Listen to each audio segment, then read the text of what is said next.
And good morning and welcome to another episode of Leadership and Legal Live. My name's Steve Lois, my co-host. James Reed, happy to be here. So we've got an interesting conversation today, James. I think we always do, which is pretty cool. But I want to set the context and the tone for today because the discussion's all about quiet quitting.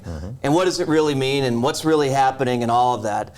And I don't know that everybody has seen the initial video about quiet quitting. I'm on TikTok and all that. So I've seen it, and I think a lot of people have. But there's still a fair number of people that I've reached out to that have not. But before we get started now, we're going to play the video for everybody to see, and then we'll dissect it from there. Great. But we're on lots of platforms. We're on Zoom, we're on LinkedIn Live, we're on Facebook, we're across the board. So it's too hard to track all the comments and all the questions from all of the media. So here's what we want you to do.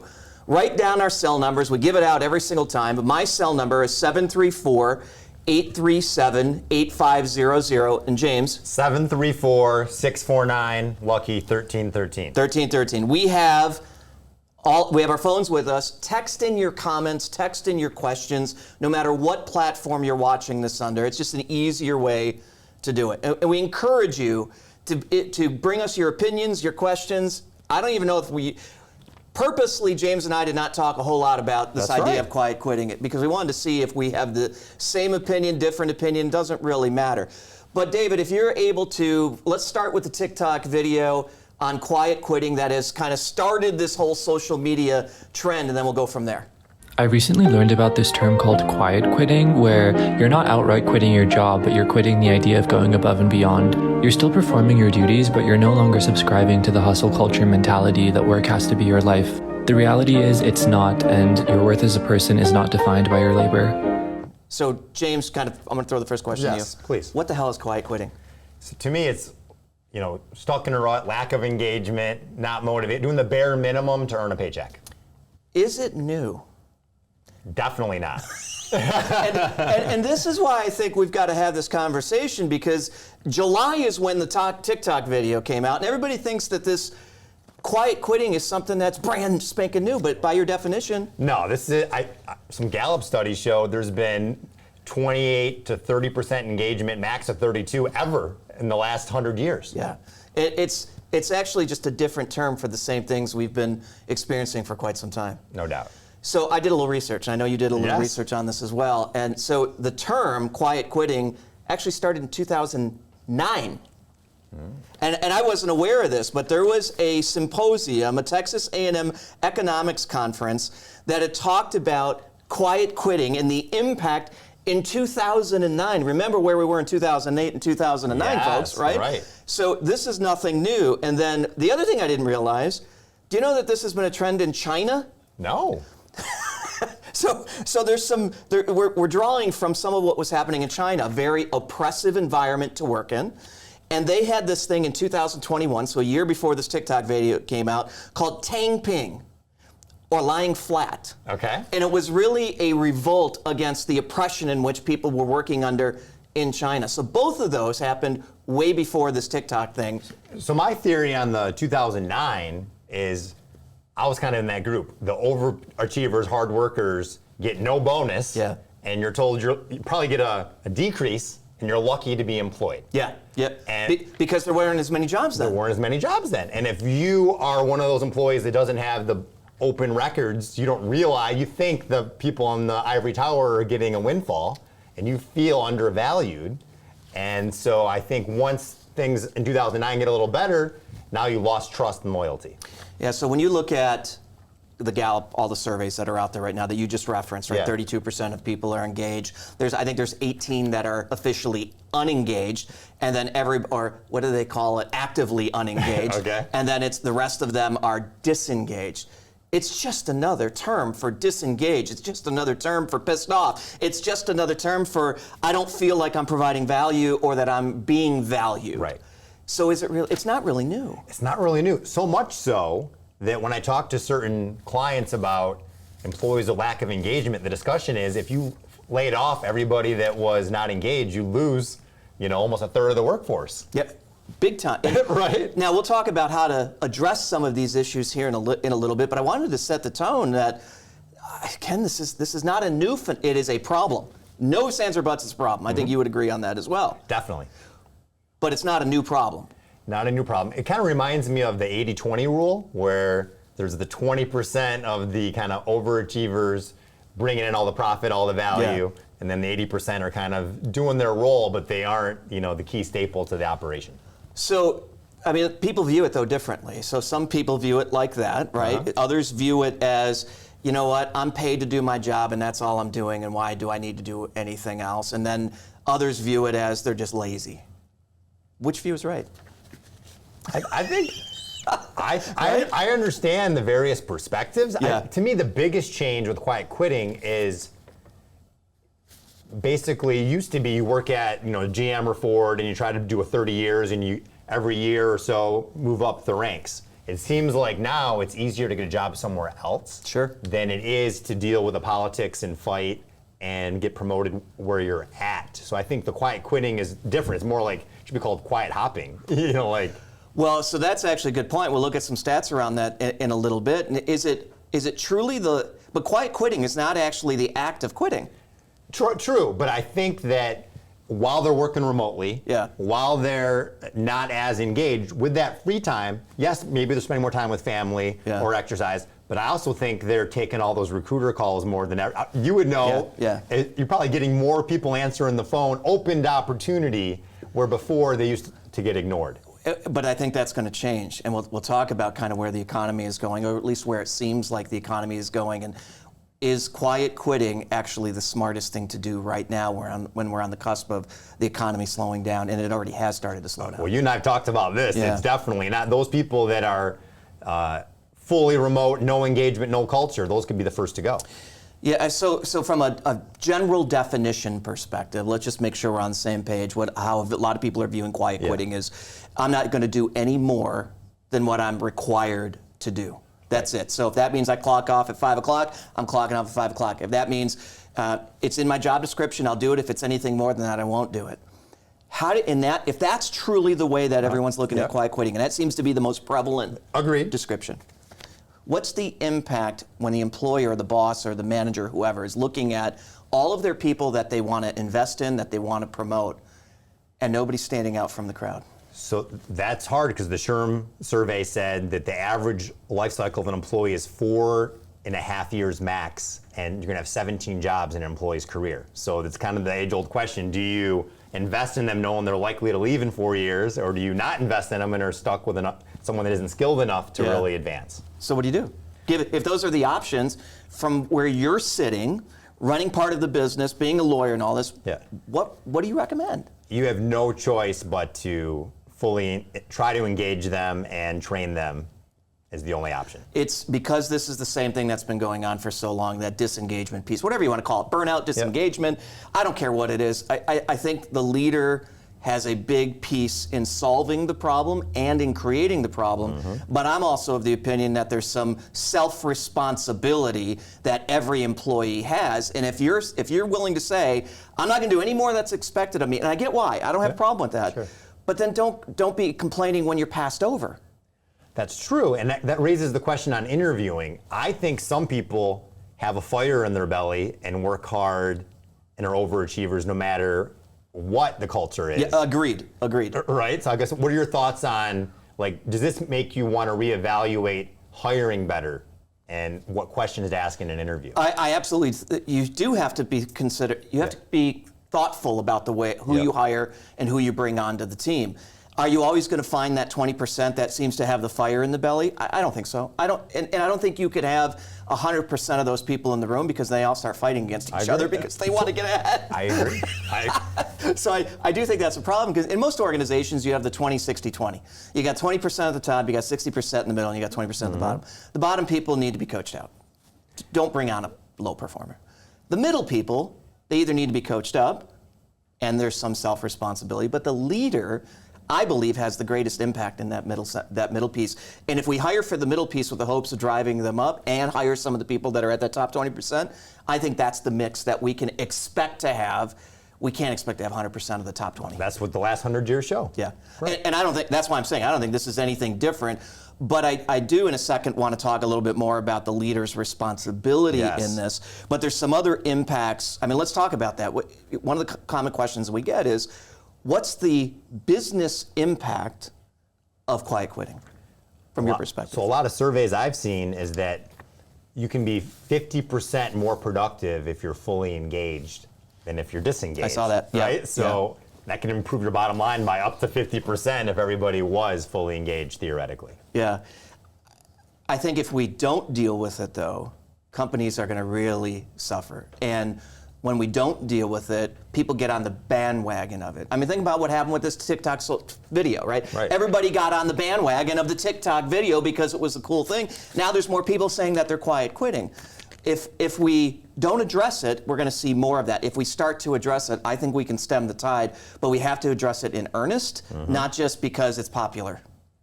I think that's one of the biggest differences. There's no doubt. But what about financially? I mean, you mentioned the 50% more productive, but if we don't do it, I mean, there's stats out there from Gallup that are saying it's going to cost $8 trillion to deal with quiet quitting. $8 trillion, James. That's more than depression. Oh my gosh! Right? I mean, this is getting crazy. And to your point, they say it's 50% of the workforce. So why is it happening? I think there's multiple reasons, but one is COVID allowed people to reflect on what they value in life. I think two, there's more opportunity. So I think if they're getting recruiters saying, I can give you a job for a couple grand more, they're more direct with their bosses. Sure. And because they have plan B in their pocket. I got options. They got options. So I think that job market is pro-employee right now. The biggest pro-employee market I've heard since the 80s. I wasn't working then. And COVID, and I think the other reason is that the underachievers are getting paid so closely to the overachievers. Key point. That there's not, I loved your idea in previous sessions where you can't just give everyone the same 5% bonus. I don't think that's fair. That's going to create disengagement. Of those high performers that say, hey, you're not valuing me any more than the person that works, exactly what they have to and produces half of what I need to, and yet they're getting the same raise because I get why you can't get anyone else, so you got to keep them happy to a certain extent. But I think that's going to continue to cause the cycle of what's going on. Do you see anything else and go all the way back, because again, we've established that this is not just a July thing. This is something that's been going on forever. If you go all the way back, are there other things that you can see that are contributing to this idea of disengagement, quiet quitting, and everything else? Yeah, from my perspective, a lot of companies in 2008 kind of tightened their budget because the world was falling, sky was falling. It was bad. Was bad. Yeah. And so what I noticed is you fast forward 10 years, a lot of people that survived that were really good at sales or the top 20% or top 60% got promoted to management. Yes. And I don't think a lot of companies invested a ton of time on training this past 10 years.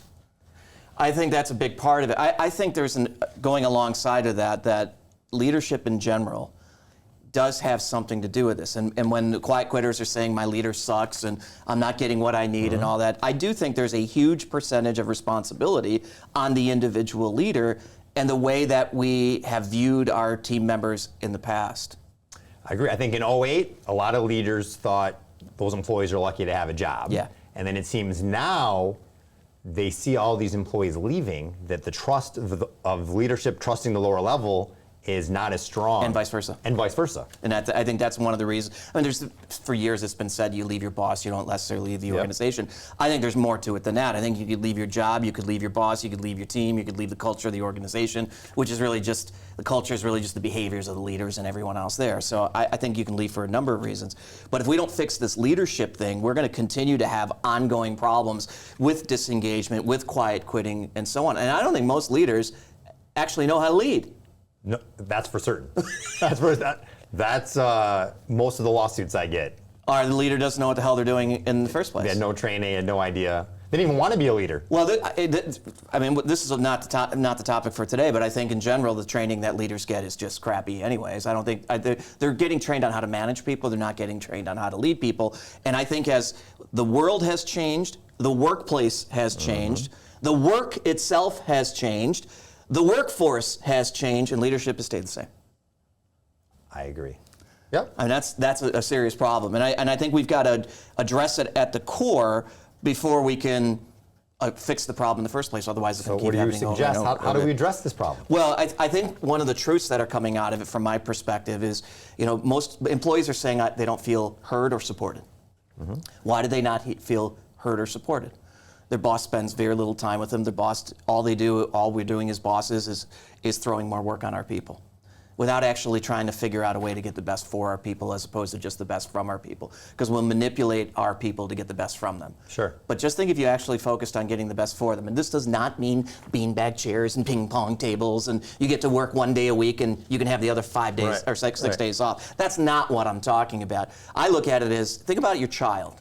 You've got kids. I got kids. We want the best for our kids, do we not? And No we'll go doubt. out of our way, but we'll also correct our kids when it's appropriate to correct our kids. Right. Because we don't want them to have the wrong opinion. I don't think leaders are doing either side of the coin very well. They're not treating their employees like family. Well, that's an interesting one. We've talked about that before. yeah. Like, do you want to have friends or do you want to have fans? I think you need to have, and this is so unpopular right now, I think you do need to have friends of your employees, not just fans. Because fans are going to do exactly what they're doing now, fair weather fans, and they leave or they just don't give full effort. But that's a whole different discussion, I think. Yeah, and that's a hard balance because you want to have friendship, but you don't want to pressure them to have to do all of those things if they're uncomfortable with the boss. No question. We don't. Right. Yeah, we definitely don't want to. Yep. Don't want to pressure. But so from a legal perspective, I think this is bringing up something key, and I want to hit kind of this side, and then I want to hit the quiet firing. Okay. Yes. Because I've been getting a lot of questions on the quiet firing thing. But when people are saying that they're quiet quitting, and it's all over social, all the things that we're talking about, can an employer spy on their team to see if they're quiet quitting?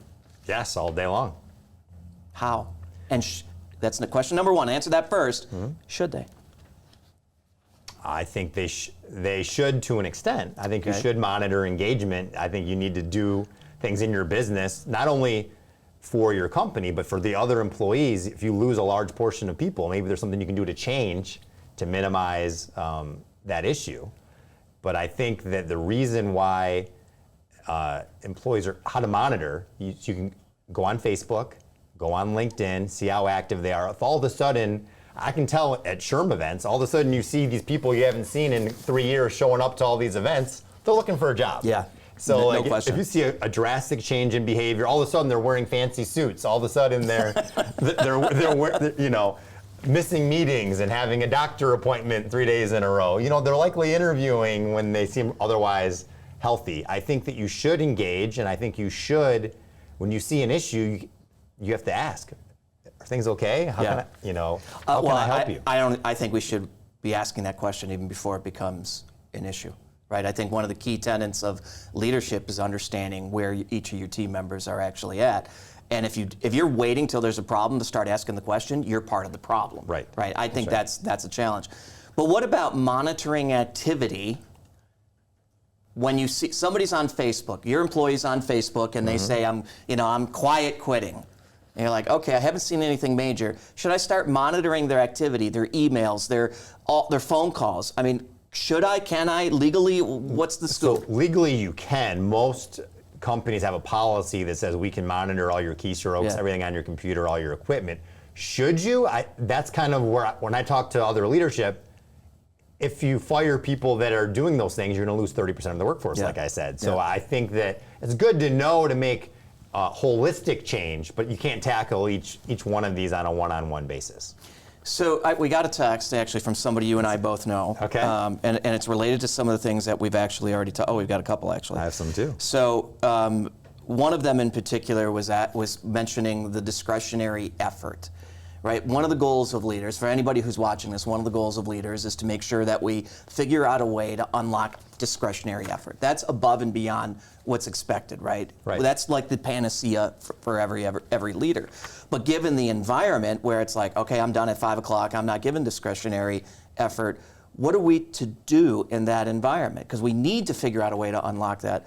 I mean, we talk about some of the ways to combat it, but specifically that extra bit that we want out of our people, that extra bit, it goes beyond just regular leadership. What do you recommend? Well, if you're an hourly employee, it's really challenging. Right. Because there's right. overtime and all Yep. these complications. If you're an exempt, I'm a big fan of asking who wants to volunteer for a committee, such as continuous improvement committee Yeah. or this committee, and you can test engagement that way and ask them, are there any strengths you have that you aren't utilizing? Because Marcus Buckingham, the keynote speaker coming up, says the two things are, do you know the rules of what's expected, and can you utilize your strengths? Yeah. So I think we need to add a rule.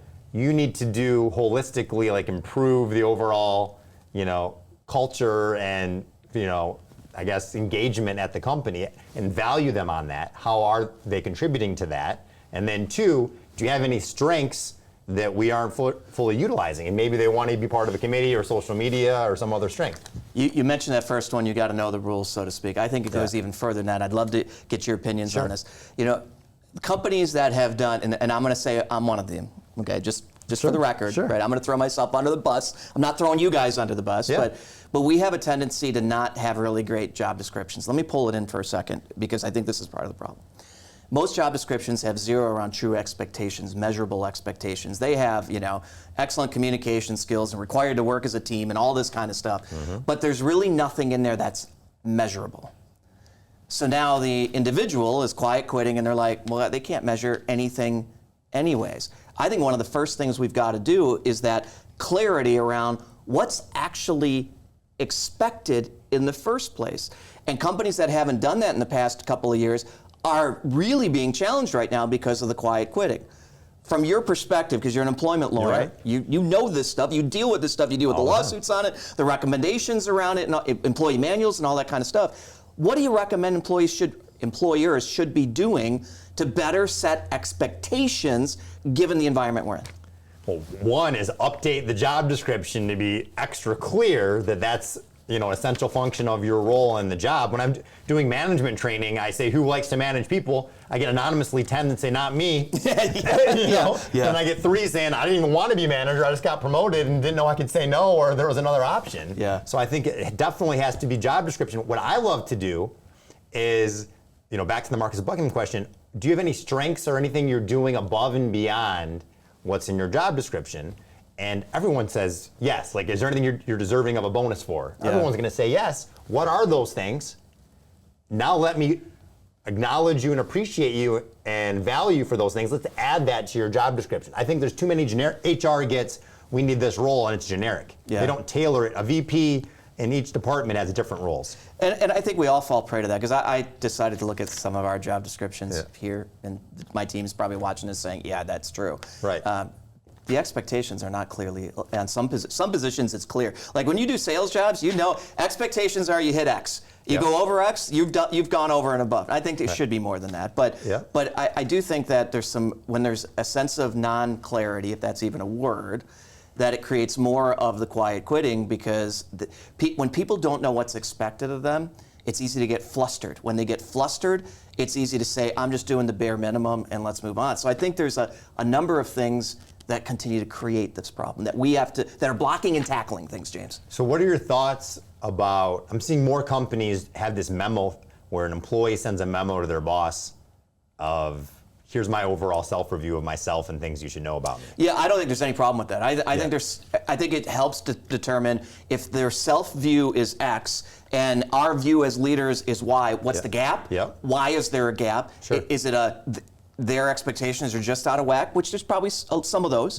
Is it the expectations of the leader are too stringent, not enough, not clear, whatever the case is? So I do think there's some value in being able to do that.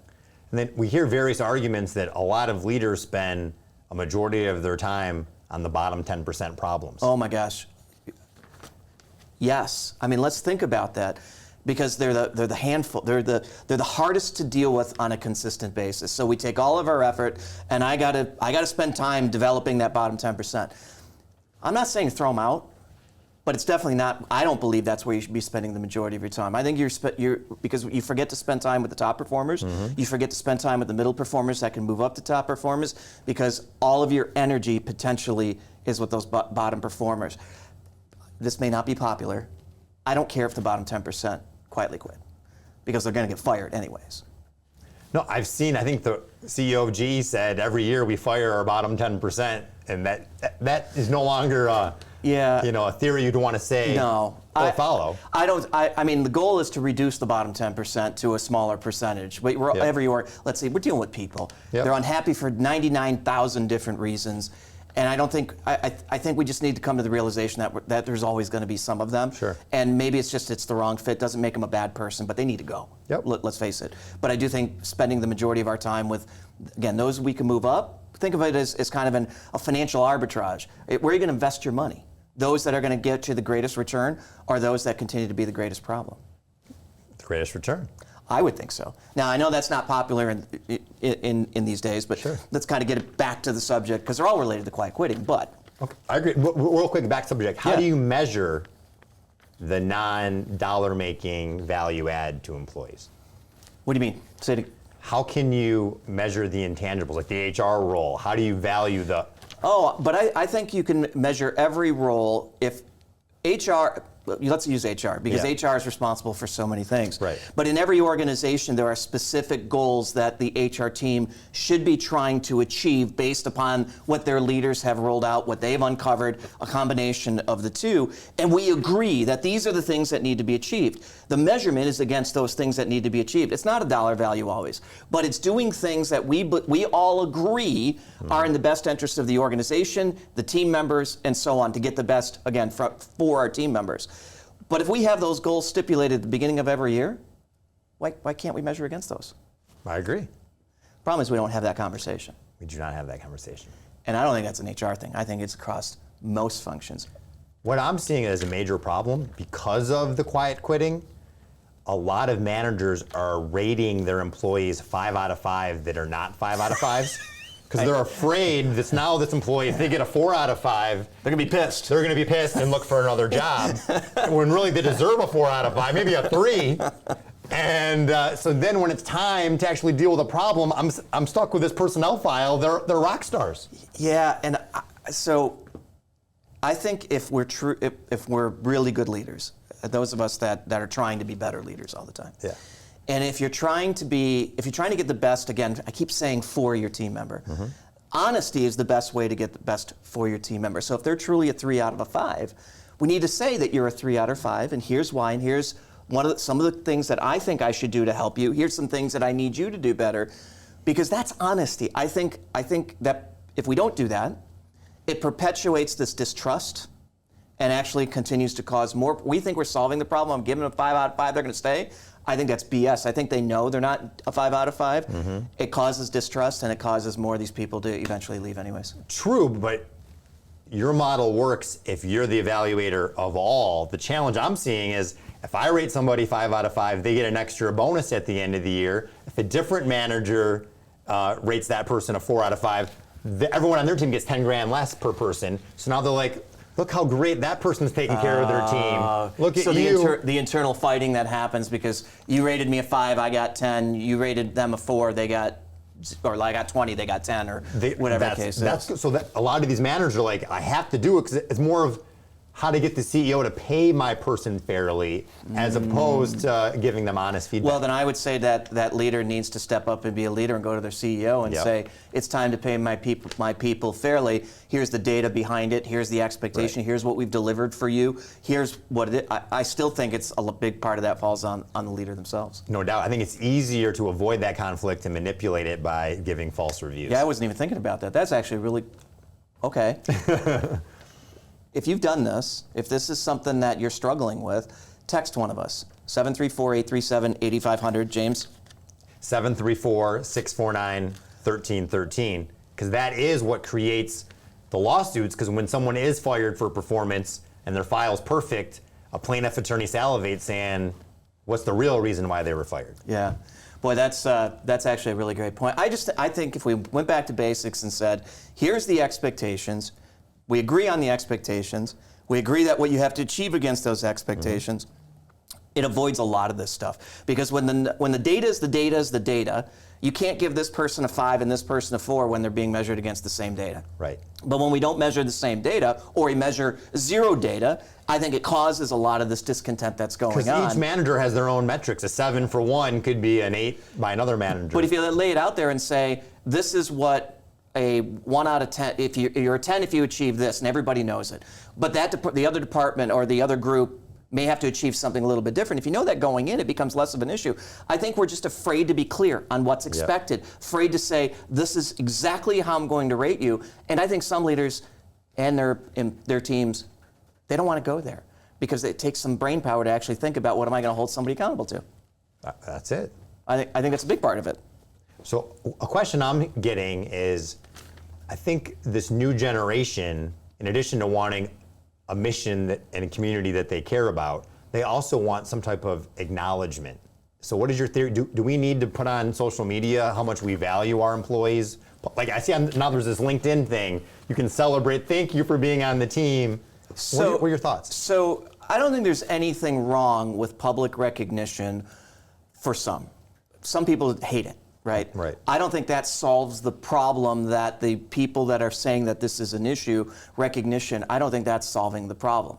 I think it's pacifying. I think the recognition comes from the leader directly to the individual, and that's what's not happening.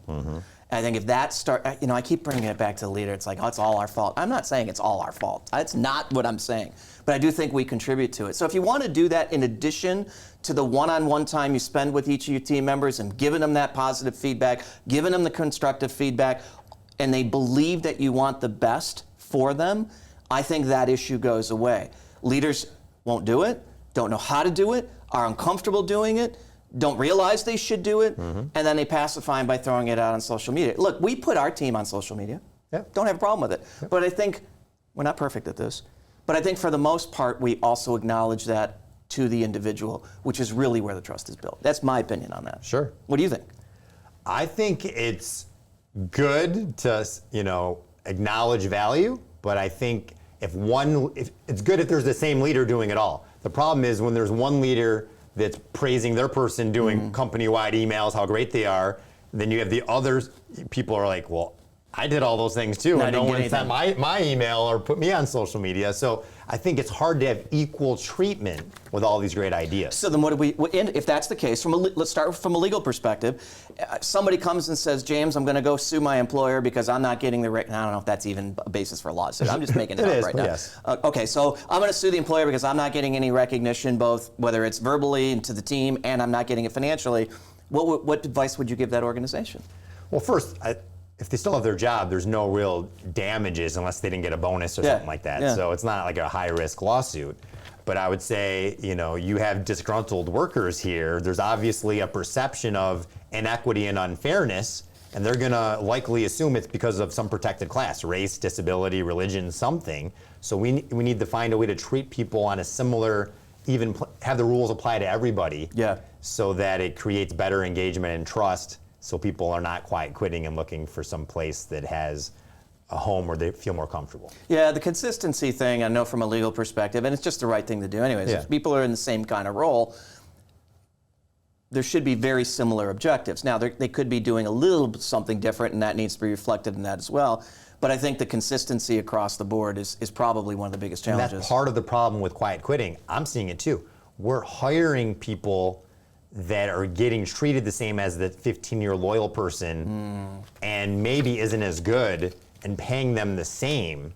And I think we're treating people differently because, here's a signing bonus. It's hard to hire people right now. Here's this perk. And I think that's creating part of the quiet quitting. So let's look at the flip side of this here for a second, because I think this is an issue. Yeah. We saw it in 2009. You already referenced it. So 2008, we had a booming economy. The ground fell out. Beginning of 2008. Then the ground fell out. We know what happened. Then companies went out of business, blah, blah, blah. Same thing happened kind of at the beginning of COVID in March of 2020. Companies started laying off and then PPP dollars, and they started going again. So the economy's still going relatively strong. Inflation's at the highest it's ever been. We know there's going to be a downturn. We see it happening, right? I think every financial person sees it happening at this point. We're watching the stock market down over 20% this year. Yeah, my 401k, man. Your 401k sucks right now, right? And we're seeing all this stuff happen. So we know that there's always a reset every 10 years, 12 years, 15 years. And it's going to change from an employee's market. We see it happening to an employer's market. Now, how does quiet quitting affect that? What should the quiet quitters be cognizant of, knowing what might be coming, in the next year or two? I was shocked my first 10 years of my career that every time somebody left, I thought they were quitting for another opportunity. I learned as high as 90% of the time they were actually fired and forced to leave. Really? And the employers just do kind of this email, we wish them well. Yeah. And they were forced out. So Okay. I think that we're going to see, and that's what I refer to almost as quiet firing. We're thinking about who we're going to fire, and then when we do it, we're very quiet about it because we don't want to disrupt everything else. And I've had more calls in the past few months than I have in the last 15 years on James. We're thinking about laying off this group and that group, and now we're worried about, with data, are we impacting too many women or men or people over 40 or minorities?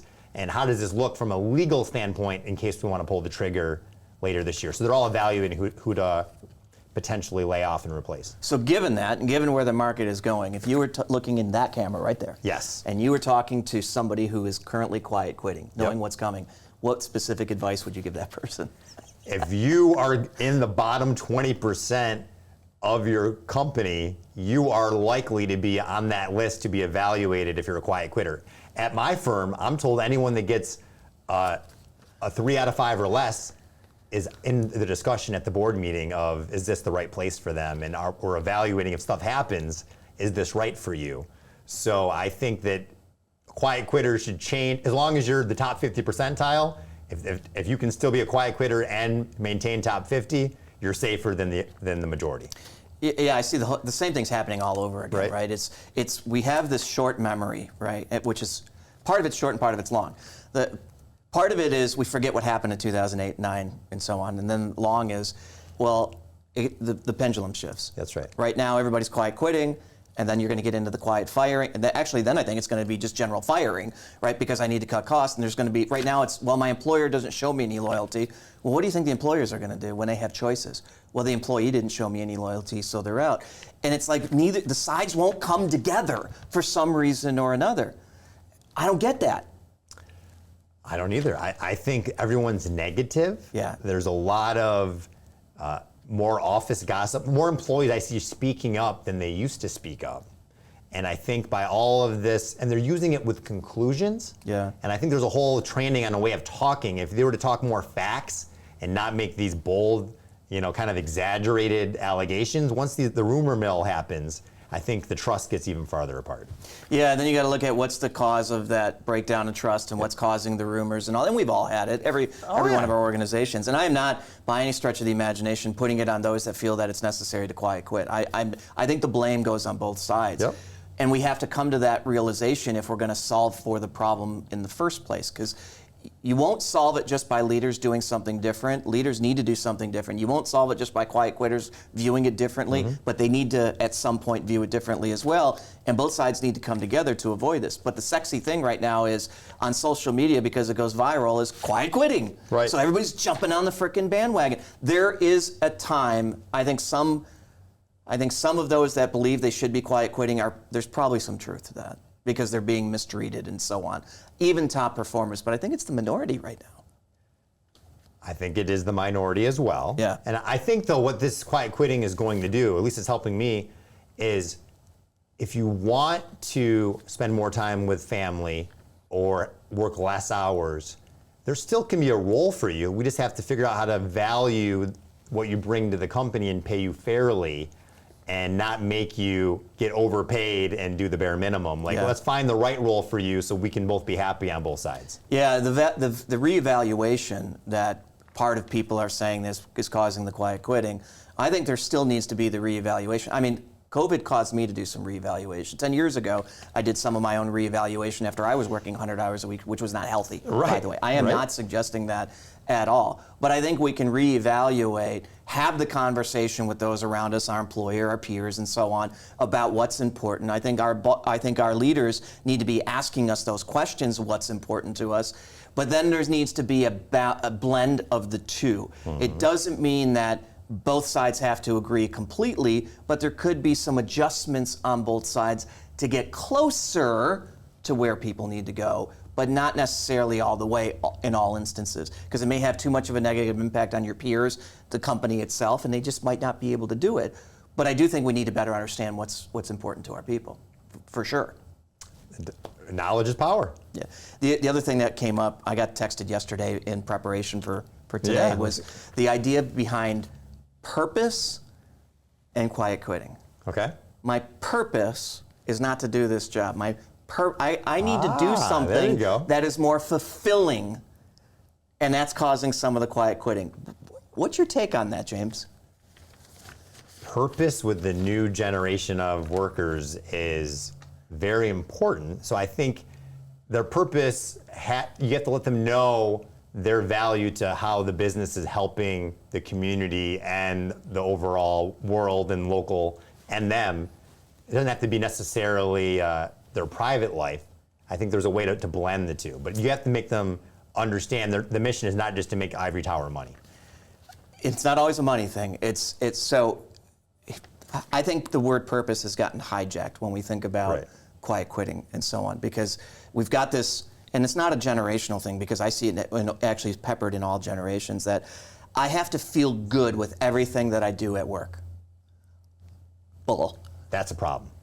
That isn't. Do you like everything you have to do I at do work? not. You love your career. I love it, but I don't speak up on every little thing. I suck it up, and it's like football practice. When you wanted water, you didn't drink it when you wanted to all the time. I just had this conversation with somebody last week, and they were bringing up purpose. I don't feel fulfilled by the job that I'm actually in. I started asking questions. Well, what do you mean? Well, their idea of purpose was complete happiness. And I started to ask the question, well, what if you looked at your job as a vehicle to allow you to live what that purpose is in giving back and all the things, because that's what this individual That's really right. wanted.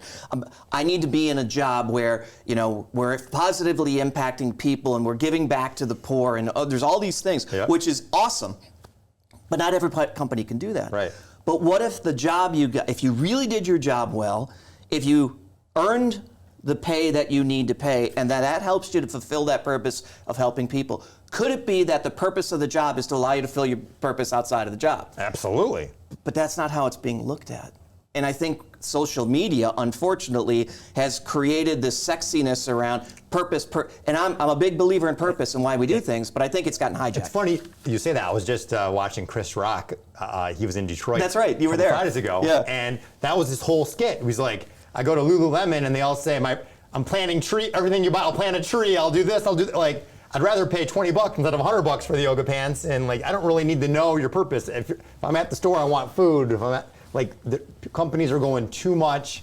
Too far. Too far. Now, I think there's got to be clarity around what's the vision of the business, and we have a purpose for even our business, but it's not this altruistic, and there's nothing wrong with altruistic purposes. I just think overall, the idea of purpose has gotten so hijacked, and it's become more about a feeling than just the practical nature of it, and I think it's causing more people to think about this idea of quiet quitting because I'm not living my purpose, instead of looking at it and saying, can it help me achieve whatever I believe my purpose actually is? And maybe I'll view the job a little bit differently as a result of that. Now, the flip side is the organization has to be aware of that, has to provide the opportunities for that, and the leader has to engage with that individual. So this is telling me that HR needs to be almost like a trained therapist more than ever to help, the employees understand that they can accomplish their goals, even though the company isn't the one-stop shop for happiness. It's not, but I do think employers can do a much better job of helping their team achieve what they need to achieve while still being able to do their job as well, right? And that's, if you know what's driving each of your team members and you can help them achieve that, chances are they're going to be not quiet quitting, but they're going to actually be more engaged with your organization in the first place. I just don't think we know how to do that, and we don't do it very well. So we have a question. We saw the price of labor go up, and there's a recent, court of claims case where minimum wage may be $15 an hour next year. Yeah. So if a new person is making as much money or more than the existing person, is that person quiet quitting in your eyes if you don't go above and beyond, if you're not getting any more money for going above and beyond? So let's say I work for Company A, and Company A hires you, and you're new coming in, and you're getting paid more than me for the exact same job. Right. That kind of what the So question. I think his point is, it's almost a comment to leadership. What we're referring to as quiet quitting is really employees as being rational. Why would I work an extra 1,000 hours for zero income? Oh, I'm not. Right? Yeah. I am not. I believe that there's limitations to everybody's job, and that you shouldn't be required to work 1,000 hours more for the year for the exact same income. I absolutely believe in that, and I do think there should be a blend between your personal, your business, and it's not 50-50. It's not a balance. It's a blend between the two. If you're going to require somebody to work that much more and you're going to save that much more, you ought to pay them some more. No ifs, ands, or buts about that. Yeah. I think that's an underpayment issue, or Right. not paying for the value, or whatever the case is. But I also think there's some personal responsibility in that too. There is, and I think to answer that question, what a lot of companies are doing now is having essentially called like supplemental compensation, where if someone writes a memo and explains why they think that they should be paid more, you have that discretion at the end of the year. There's more, I think, discretion to true people up and pay them fairly. Under salaried roles? Under salaried rules. So like even at our firm, we do like, you're right, throughout the year, some people that had a baseline could be significantly more than someone else, but if their results are similar, we have the ability to true you up so everyone's back at an even playing field. I think more companies need to look at it from that perspective. That makes sense. Go back to quiet firing for a Yeah. second, because you're getting some more requests. I'm thinking about this, and what I've seen happen is employers or leaders are now saying, you know what, I'm going to kind of make their job sucky so that they do leave, but I'm not going to tell them that. Do you see more of that happening? Yeah, that's been the best legal strategy for the last 50 years, because if somebody quits, it's a lot harder for them to bring a claim. Yeah. As long as no one treats them differently than other people that are underperformers. Do you think it's the right thing to do? I think that it helps the employee not feel surprised that they're not thriving in the work environment, because if you just fire them, if they didn't get an opportunity to be aware or improve or be trained, they're more likely to sue. So I think I think your goal, I was talking to someone in HR, I was saying, is a performance improvement plan really just to cover your butt to fire them to minimize a lawsuit? And I had someone in HR saying, well, no, James, I'm actually optimistic they're going to get way better and it's going to work. Yeah. So I think it's depends how you look at it. That's actually a big distinction between the two, because so many use the PIP or performance improvement plan just to get them out, Right. to get them out. Yep. I happen to view it as, if I'm going to spend the time to walk through this with you, and I think most of our team would too, and most of our clients would, then I'm optimistic that you're going to do your part, and I'm going to give you the support, and I'm going to give you the direction. It's really used more as a guidance tool as opposed to a firing tool. But in terms of the quiet quitting, without even saying anything, this is what I see happening, is that I'm going to throw more at this person. I'm going to not give them that raise. I'm not going to say anything to them, because eventually I want them to quit. I want to make it so miserable. Are there some legal implications to that? I'm sure there is. There are, absolutely. So you're going to essentially be harder on somebody that is going to be a different protected class than other people that are not getting picked on. Yeah, that's a good point. So they're going to say, why are you being that way towards women, or that religion, or that minority, or that anything other protected class? So I think that, yes, they're going to say, my boss, it's not, you won't have the equal opportunity a-hole defense if you're only being hard on one or two employees that could be of a different protected class. So there are legal consequences. So there's more lawsuits than ever where someone's saying, hostile work environment, I was forced to quit. Yeah. And you can still bring that lawsuit even if you quit, if the reasonable person would have quit in that environment and you're being picked out for an illegal reason. Are some, do you think, just doing it retaliation for the quiet quitting? For sure. Yeah. And that's where I'm saying that we need to avoid that. As it's very tempting when you hear somebody, if one of my team members posted on social that they were quiet quitting, first of all, I would approach them and ask them, what are we doing wrong, and Right. so on. But if you're just going to retaliate against somebody and then start to do the quiet firing, I think that's a problem too. Okay, I want to read the top 7 ways to fix this I read. Okay. All right. Yeah, I'm curious about this. All right, so 1 is managers must create pride in the organization. Managers must create pride in the organization. Any input onto how? It says you must be positive, honest, and continually communicate organizational strategies, values, and successes to employees. I would agree with that. All right. 2 is job fit. Managers must make it clear how employees' performance aligns with the overall company strategy and goals. That's where I think vision comes into play. I would agree. If they don't know, it's kind of the conversation that I've had with you and others around. If they know where the ultimate goal is, football, to win the game. Yep. And they know how their role helps win the game, they're much more clear about expectations and all. So I agree with that. 3 is nature of the job. Where possible, they should structure an employee's job with clear expectations that consider the interest of the employee, as well as making sure there's a skill match to the position. Managers need to discover what is unique about each person and capitalize on this uniqueness. I don't disagree with that. But I think it's got to be in the benefit of both. Understanding what makes your team tick, the skills they bring to the table, the uniqueness they bring, is the responsibility of the leader uncovering that. I agree with that.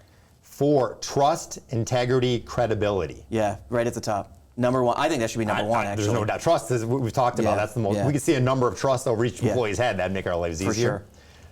5, supportive culture. Does it say what does that mean? They need to communicate in ways that show the team is valuable and that the individual success is tied to group success. It's kind of some of the other pieces that it already talks about, so I would agree with that. 6 is emotional connection. Huge. That should be number 2 gosh. then, right?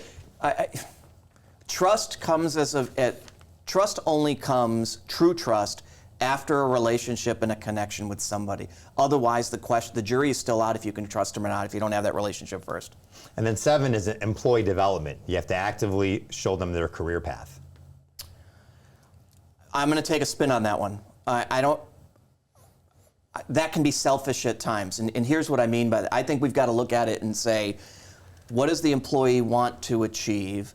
Can I help them get there? Not always employee development. I'm going to give you this because I want more from you. I think we've got to be careful on the distinction between for and from. Otherwise, they view it as being selfish. And it is at that point selfish. Yeah, my spin, actually, to me, the number 7 was the most important to me individually staying for 15 years at a job, because I'm learning so much. I don't care if I can make potentially more money over here. The value of this knowledge, my growth, and my experience means something. Yeah, so you're that high performer. I mean, the most frickin' competitive person that I know in everything that he does, and which is why he's a good attorney and he's a good. Well, thank you. Good football or base, you name it. Anyways. I think that is incredibly important, but not everybody's wired where that's the important thing, and leaders need to understand how the individual is wired, because not everybody's the hyper competitive, wants to learn, and that doesn't make them a bad person. We just need to figure it out before we make assumptions about what's driving them and what's not driving them. No doubt. I think those are good 7 generally. I think we need to get more specific under each one of those. At least I would. Sure. And maybe that's something that we've covered some of that today. Yeah, right. So another question though, and this is going back to something we said earlier, and this is actually from Jeff. Okay. For a lot of leaders, especially former top performers, they do the work for their bottom 20%. Not just dealing with it, but they actually do the work for their bottom 20%, often because it's just easier for the leader to carry the bag for their team as opposed to making a change, firing, providing. So they're actually stepping up and doing their own work. I'm guilty of that. Okay, hold on. Yep. And then I'm curious about that. How do you effectively train leadership to recognize when they are doing that and help to avoid those behaviors? So since you're guilty of that, what are you doing to not be guilty of that more often than not? So when I'm guilty, I just realize, and other people on my team realize, it's easier to just do it yourself than to ask somebody to try another shot at and fix it again and then give it back to me, because then you have to re-correct all their mistakes they made all over again and explain the full assignment and coach them. The whole idea of even giving them the assignment to begin with is to free up my time. Yeah. So every time I give that bottom 20% the work, it creates more time.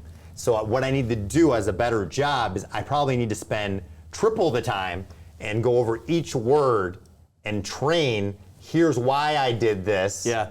Here, read each red line revision, learn from this, come see me.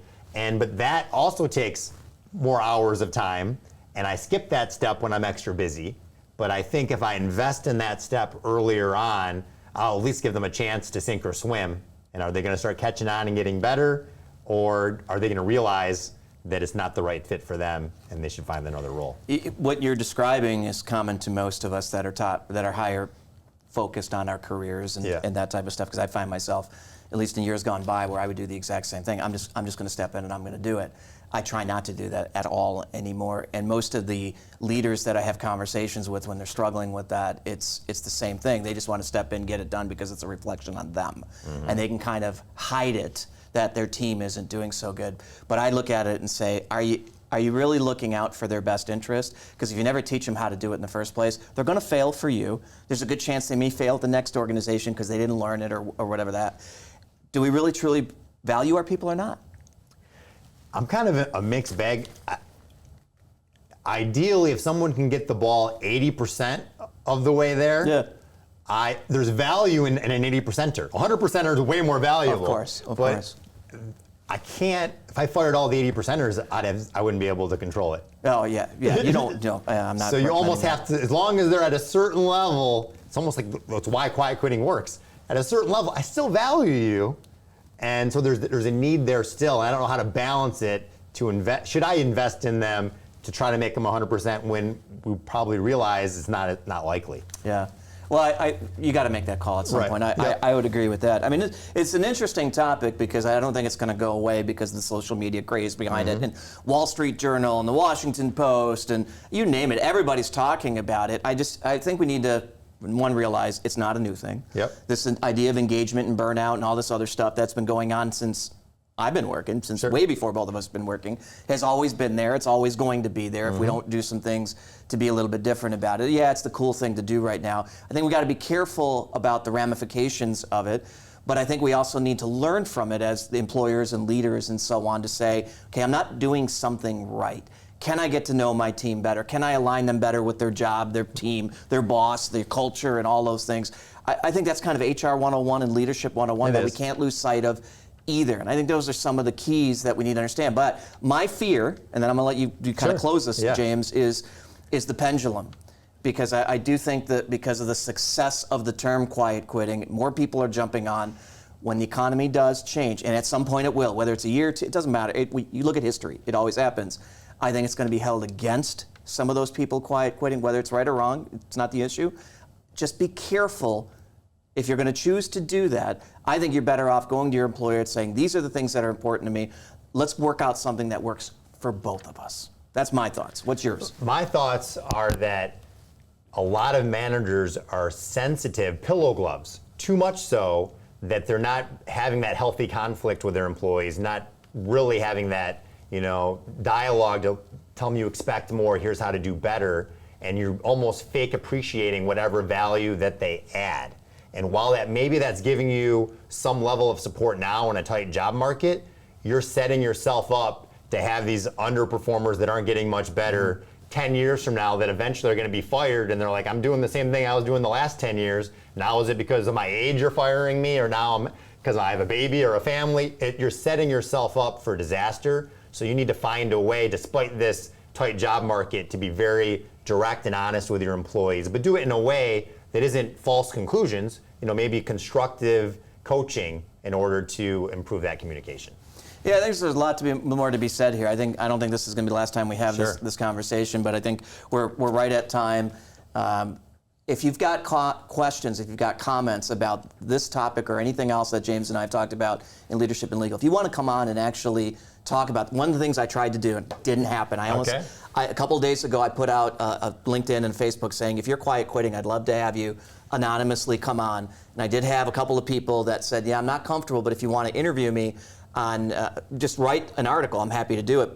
But if you're willing to come on, and it can be anonymous, we can kind of hide your face and hide your voice and do all that stuff, and talk about your perspective, because this is just our perspectives, which are similar but different in some areas, and you're willing to talk about it, please reach out to us. We'll keep it absolutely anonymous. There's nothing wrong with a completely different opinion of why this is going on. That's why we have these conversations in the first place. We want to hear it beyond this. If you're struggling with it, if you've got other comments, other thoughts, reach out to one of us. If you want to come on, contact myself, contact James. Absolutely. One more time, though, your cell number, James. 734-649-1313. If your company's struggling with some of these things, definitely reach out to James, especially from the legal perspective, because he's got it. My cell number, 734-837-8500. Again, Leadership and Legal, the idea is to continue to talk about topics that are relevant there are opinions. Some of it's based on fact, the law, all of these things. We're trying to have a dialogue to help you better address some of these issues in your organization. So if you've got an issue that you want us to talk about, please reach out to us as well. We're trying to schedule out rest of the year on some of the key things that are happening, but we do reserve the right to kind of play with that depending on what happens in the economy. At some point, this is going to break with everything going on. There's no doubt. Yeah. But thank you again for watching, James. Thank you again. Thank you for having me. Great setup. I like the setup here today. We've got the new studio happening. We've got a number of different places that will be here, and maybe we'll do one of the after-hour ones that we were talking about doing as well after 5 o'clock. Looking forward to it. All right. Thanks, everybody. Leadership and Legal Live. We'll see you next time.